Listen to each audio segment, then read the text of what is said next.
Ir cilvēku likumi un ir visuma likumi. Tie pastāv gadu tūkstošiem, un tikai tos izprotot un pēc tiem dzīvojot, ir iespējams būt patiesi laimīgam. Pasaule ir iekārtota tā, ka sieviete ar savu enerģiju var celt vai graut gan savu vīrieti, gan apkārt sev pilnīgi visu.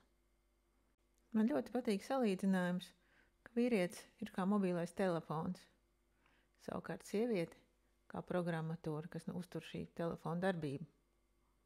Tāpēc sievietei jāizvēlās tāds vīrietis, kurš būtu sadarīgs ar viņas programmatūru, ar viņas mērķiem, kritērijiem, uzstādījumiem un vēlmēm. Sieviete savam vīrietim enerģiju nodod caur 3 kanāliem. Tā ir lojalitāte, uzticība.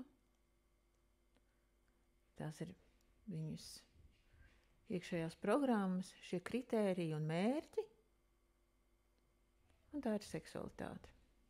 Savukārt vīrietis, viņš realizē šo enerģiju, ko saņem no sievietes, un ideālajā gadījumā atgriež viņai to caur rūpēm, drošības sajūtu un seksu. Ja sievietē ir disharmonija, apkārt brūk visa pasaule. Sāk biežāk slimot bērni.